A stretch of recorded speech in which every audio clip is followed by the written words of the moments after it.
चाहिए, जो बड़प्पन आना चाहिए, जो महानता आनी चाहिए, गंभीरता आनी चाहिए, वो नहीं आ पा रही है, हल्कापन आ रहा है, क्योंकि उनको अच्छी गंभीर बातें सुनने सुनाने को मिलती नहीं है।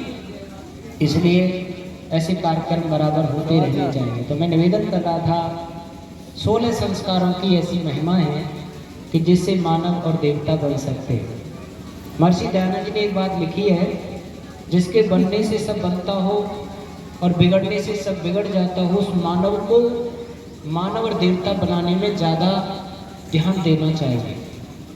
कल्पना करो, बढ़िया सड़कें हो, बढ़िया भवन हो, खाने पीने के साधन हो, धन धान्य खूब हो, संतान निकृष्ट हो, तो सब नरक हो जाएगा।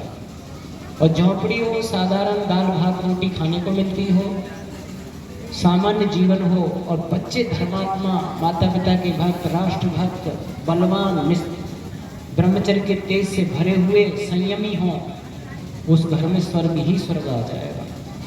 इसीलिए मानव के सुंदर होने पर स्वर्ग आता है, जमीन जायदाद कोठी बंगलों के बड़े होने पर स्वर्ग नहीं आता है। तो उस पर हम विशेष ध्यान दें। आगे चल करके जो हम संस्कारों की बात करते हैं, एक बात और ध्यान देंगे। किसी विद्वान ने लिखा है, ताड़ना बहुवो गुणा, लाड़ना बहुवो दोषा। बच्चों को ताड़ना करना गुणों की वृद्धि करना होता है, और ज़्यादा लाड़ प्यार करना उनमें दोष पैदा करता है। पर ताड़ना का मतलब डंडे मारना, चांटे मारना, कान मरोड़ देना, ऐसा नहीं है। ताड़ना का मतलब है जो गलत काम है उसके लिए लाल झंडी दिखाना, उसके दोषों से बच्चे को परिचित करना, उसकी हानियां उसके जीवन में बताना, ये बेटा गलत है, इतने भयंकर भयंकर परिणाम तेरे जीवन में आएंगे, ये काम नहीं करना है। ताड़ना कैसे देनी चाहिए, मैं एक उदाहरण दे रहा हूँ यहाँ पर, और सच्चा उदाहरण दे रहा हूँ। मैंने कुछ समय अलीगढ़ जिले में खैर आसमान में मैं पुरोहित रहा हूँ 3 वर्ष के लगभग। पास में वहीं संग्रामपुर गांव है, उसमें एक शिवदेवी नाम की माता रहती है। अब तो वो चली हुई दुनिया से, पर ये सन 99 2001 की इसकी बात बता रहा हूँ, जब मैं रहा था वहाँ। हाँ, 99 2000 में रहा हूँ वहाँ। वो शिवदेवी माता का गांव है। वो जो है ससुराल में गई, एक बेटा उसमें हुआ, 2 वर्ष का बेटा हुआ और विधवा हो गई। अब ससुराल में वो रह नहीं पाई, ऐसी विपरीत स्थितियाँ थी। एक बेटे के साथ वो रह सके, जितनी काट सके, ऐसा उसे दिखा नहीं, तो वो अपने मायके आ गई। पिता ने 2 बीघा जमीन नाम कर दी उसको, एक छोटा सा भवन बना के दे दिया, खाने पीने के साधन, गाय भैंस आदि भी बांध दिए। और एक दिन क्या होता है, वो बच्चा जो था वो लगभग 5-6 वर्ष का हो गया। एक दिन वो अपने साथियों के साथ में घर में आया। अपनी माँ को वो बुआ ज़्यादा कहता था, क्योंकि मामा के बच्चे बुआ कहते थे तो उसे भी आदत पड़ गया। माँ कभी कहता नहीं, बुआ ज़्यादा कहता। बोला, बुआ मैं करौंदे लाया, करौंदे तोड़ के लाया। माँ ने पूछा, बेटा कहाँ से लाया करौंदे? कि उस बगीचे से लाया। कि मालिक से पूछ कर लाया है? कि नहीं, वहाँ तो कोई नहीं था। अरे बेटा, तू तो चोरी करके लाया। अब उस माँ ने ताड़ना कैसे दी वो सीखना है आपको। हकीकत घटना बता रहा हूँ, इसमें कोई उन्हें पूरब जी गए थे, उनके पुत्र से ही ये बात कहलवाई थी इनको, तो ये भी साक्षी है उसमें। भी बता सकते थे। तो हाँ, मैं उनके माँ शिवदेवी के यहाँ पे हर अमावस्या को हवन कराने जाता था, तो उन्होंने ही मुझे बताया, शिवदेवी ने, ऐसे ऐसे मैंने किया बच्चे के साथ। जब उसने देखा, सोचा, सुना कि ये करौंदे तोड़ के लाया, चोरी से लाया, तो उसने बच्चे को चांटा नहीं मारा, गाली नहीं दी, एकदम धड़ाम से गिर पड़ी जमीन में। हाँ बेटा, तू तो चोरी करके लाया है। अरे हम तो किस्मत के मारे वहाँ से यहाँ आए, और यहाँ बेटा तो चोरी करके लाया। भगवान कितना दंड हमें देगा, समाज में हमारा क्या होगा, मुँह दिखाने योग्य नहीं रहेंगे। अरे भगवान, अब क्या करें, इधर गिरे इधर गिरे, धाड़ मार के रो। बच्चा घबरा गया। अब वो थोड़ी संभल करके उसने बोला, बेटा एक तरीका है इस पाप से बचने का, तू जा बगीचे में वापस और जिस डाल से तोड़ के लाया वहीं चिपका करके वहीं उनको लगा के आ। और एक बात है बेटा, अगर चिपके नहीं तो गिरा के मत आना, झोली में जो कि क्यों ले आना। और वो बच्चा घबराया और वो गया, जा करके उसने डालों से चिपकाया, वही गिर पड़े, चिपका में वही गिर पड़े। अब चिपके नहीं तो क्या है, गिरा के आना नहीं है। झोली में भर के ले आया, तब हुआ माँ चिपकते ही नहीं है, फिर रोने लग गई, अरे चिपकेंगे कैसे, चोरी करके लाया तू, अरे भगवान अब तुम क्या दंड दोगे, हमारा क्या होगा, समाज में क्या होगा। फिर रोने लगी, 10-5 मिनट रो करके फिर बोली बेटा एक तरीका है इससे बचने का, देख इस गली में जा और वो जो नीम का पेड़ खड़ा है उसके सामने जो मकान है उस बगीचे वाले मालिक का, और जा करके उससे ये कहना मैं चोर हूँ, मैंने तुम्हारे बगीचे से करौंदे चुराए हैं, मुझ चोर को जो दंड देना चाहो वो दे लो और अपने ये करौंदे ले लो।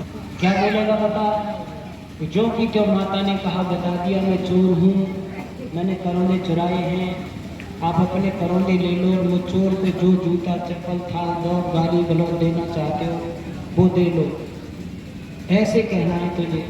वो गया बच्चा, जा कर के उस घर में पहुंचा, मालिक बैठा था, जाते बोला मैं चोर हूँ, मैंने तुम्हारे बगीचे से करौंदे चुराए हैं, अपने करौंदे ले लो और मुझको जो दंड गाली गलौज थाल दौड़ जूते मारना चाहते हो वो मारो। एकदम होश उड़ गए उस वृद्ध के। एक बच्चा क्या कह रहा है, बोला बेटा ये तू कह रहा है कि किसी ने कहलवाया, कि मेरी माँ ने मेरी बुआ ने कहलवाया। उसके आंख में आंसू आ गए, धन्य है वो माँ जो बच्चे से ऐसे कहलवा रही है मैं चोर हूँ मुझे दंड दो। कहा बेटा तुम ये करौंदे रख जाओ, पर आगे ऐसा काम मत करना, तुम्हारी माँ बुआ तुमसे सही काम करवा रही है। वही बच्चा आगे चल के फौज में भर्ती हुआ, फिर उसका विवाह हुआ, उसके बच्चा पैदा हुआ सर्दियों के समय। तो वो सीधे ही कह रही है मैंने पत्र लिखवाया बेटा, फौज में ले आते हैं तो बड़े कंबल लेके आते हैं फौजी, गर्म होते हैं, तेरा बेटा हुआ अभी तू फौज से आए तो 2 कंबल लेके आना। अब उसने वीरेंद्र नाम है उसका, उसने पत्र भेजा, माँ एक दिन तो तुम करौंदे जाल से चिपकवा रही थी और आज कह रही हो कि फौज में से 2 कंबल लेके आना। कंबल तो लाऊंगा पर फौज से चुरा के नहीं, बाजार से खरीद के लाऊंगा। जब कह रही है मैंने जब ये पढ़ा कि मैं एक दिन बच्चे को करौंदे चिपकवा रही हूँ, आज मैं फौज से चोरी करके कंबल मंगा रही, तो वो करे 3 दिन भूख प्यासे रही, पश्चाताप करती रही, रोती नहीं। मैंने क्या उल्टा ज्ञान दे दिया बच्चे को, कभी मैं ऐसा कह रही थी। वही बच्चा फिर रिटायर होकर बैंक में भी लगा, प्रधान भी बना, अभी भी वो है संग्रामपुर में। इसको कहते हैं ताड़ना, न कान मरोड़ा, न चांटा मारा, न डंडे मारे, न बच्चे का अपमान किया और जिंदगी भर के लिए सीख दे दी कि मुझे किसी का सामान इस तरीके से नहीं चुराना। ऐसी शिक्षा अपने बच्चों को देनी चाहिए। एक बात और मैं कहना चाहता हूँ, कभी बच्चों को गाली गलौज मत दो, कभी ये मत कहो तू तो भला है, तू तो मूर्ख है, तू कुछ ना जाने, तेरे को कुछ नहीं आएगा। इस तरीके से कहना बच्चों की बुद्धि का ह्रास करना होता है। बच्चों को ऐसा कोई बात नहीं बेटे, तुम बहुत बुद्धिमान हो, बड़े समझदार हो, बड़ों का सम्मान करते हो, बड़ा काम बढ़िया करते हो, तुम यथास्थान सामान रखते हो, तुम बहुत अच्छे हो, ऐसे शाबाशी करो। और कोई काम बिगड़ भी जाए तो भी उसे डांटना डपटना चाटे मारना नहीं। ऐसी ऐसी माताएं देखी हैं मैंने। मैं एक बस में यात्रा कर रहा था, अलवर से आ रहा था, बहुत पढ़ी लिखी माता हो सकती है वो, बढ़िया साड़ी अच्छे वस्त्र पहन रखे थे, बच्चा गोद में था, भीड़ ज़्यादा थी, गर्मी का वक्त था और बच्चा उल्टी कर गया उस पर, पूरी साड़ी और वो बिगड़ गई उसकी ब्लाउज वगैरह। फिर भी क्या कर रही है वो बच्चा, रोने लगा। बेटा कोई बात नहीं, तुम क्यों रोते हो, कोई बात नहीं, ये तो हो जाता है, आप मत रोइए, मैं साफ कर लूँगी, कोई दिक्कत नहीं है, बेटा चुप हो जाओ, कोई बात नहीं। कोई ऐसी गांव की गंवार होती, तेरा धुआं कर लो, तेरी ढेड़िया कर लो, कड़ी खाए मत ना, सारे कपड़ा लगा के ठाक बैधौल और 50 गाली सुना देती। लेकिन उस माँ ने कितना सम्मान, ऐसे बड़ों से आदर पूर्वक बोलती हो, आप तुम कहते, वैसे बच्चे से कह रहे हैं। वो बच्चा कभी गलत हो सकता जो माँ इतना सम्मान पूर्वक उसको शिक्षा दे रही है, कोई बात नहीं बेटा, भूल हो गई, ऐसे हो जाता है, चिंता ना करो, आप मत रो। मैंने ऐसी माता देखी है, एक माता सिर पे बोझ रखा है, बच्चे को ले जा रही है, बोलो बेटा A for apple, B for book, C for cat, आने की जंगल में भी ले जा रहे हैं, तो पढ़ाती ले जा रहे हैं, मौका ही नहीं दे रही बच्चे को गलत कुछ करने का। घर में तो काम भी कर रही है और बच्चे से पूछ रही है, बेटा ताजमहल कहाँ पे है, फलां चीज कहाँ पे है, ये कैसे हुआ, वो कैसे हुआ, बच्चा बता, यस, अच्छे कामों में चलते फिरते काम करते शिक्षा दे सकती हो। हमारे वेद कितने, धर्म क्या है, हमारा भगवान का नाम क्या है, आटा गूंदो, सफाई करो बेटा, भगवान का क्या नाम है, सूर्य किसने बनाया, पृथ्वी किसने बनाई, धर्म किसे कहते हैं बेटा, माँ बाप की सेवा करनी चाहिए कि नहीं, भाइयों का सम्मान करना चाहिए कि नहीं, हमें बड़ों का आदर करना चाहिए कि नहीं, ये शिक्षा चलते फिरते दे सकते हो। धर्म की शिक्षा के लिए कोई बहुत देर साथ पढ़ने की जरूरत नहीं, उसके सामने चलते फिरते समझाते हैं, ये करना चाहिए कि नहीं, ऐसा करना ठीक है कि नहीं, जो बताएगा ऐसा करना ना, ऐसा करना ना, ये है। इसीलिए बच्चों को संस्कार देने की एक विधि टेक्नोलॉजी है, माताओं के पास, पुरुषों के पास आनी चाहिए, उससे वो महान बन सकते हैं, गलत नहीं जाएंगे। गलती पे हो रही है वो हमारी कमी है, हमारी गलती है, बच्चे भटक रहे हैं, उनको सौदा मिल ही नहीं रहा बढ़िया इंसान बनने का, और आकर मोबाइल आ गए। आगे चल करके संस्कारों की श्रृंखला में वेद पढ़ना आता है, फिर समावर्तन होता है, फिर विवाह संस्कार होता है। विवाह संस्कार की एक ट्रेनिंग है, प्रशिक्षण है।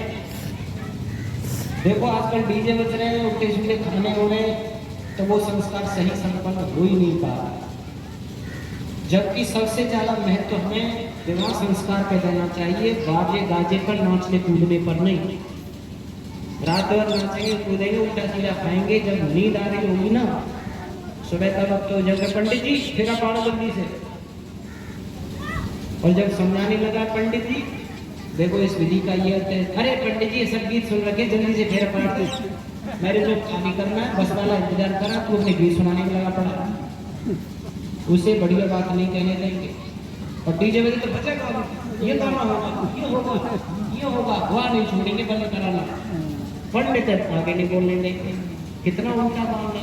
फिर कह रहे हमारे घर बढ़िया हो जाए, बहू बेटा अच्छे हो जाए, नाती बेटा हमारे सम्मान करें, कहाँ से करेंगे, तुमने कोई अच्छी चीज सुनाई नहीं। आजकल डीजे पर इतने गंदे गाने बनते हैं, शर्म को भी शर्म आती है, और बहन बेटियां बच्चे सब होते हैं वहाँ, और उसको सब सुन रहे हैं, और इसको ये बना रहे हैं कि हम विवाह कर रहे हैं। तुम तो राक्षसों का काम कर रहे हो, उसको विवाह करना कहते हो। ऐसे गंदे गाने, वेद मंत्र बोलने चाहिए, अच्छे भजन होने चाहिए। वहाँ कितना अश्लील और कितना ड्रामा, कितने गंदे, कोई शब्द नहीं, कोई अर्थ नहीं उनके, अब मैं कह नहीं सकता हूँ, कितने गंदे गंदे गाने आप सब सुनते हो, तो उससे हमारा भला होने वाला नहीं है। विवाह संस्कार बढ़िया विद्वान से करवाओ, हर विधि एक प्रशिक्षण है। विवाह संस्कार की 60-70% विधि को समझ जाए वर वधू और अपना लें, आदर्श गृहस्थ बन जाएंगे। दावे के साथ कहता हूँ कि जीवन में आनंद भर जाएगा, लेकिन हम उस पर ध्यान नहीं देते।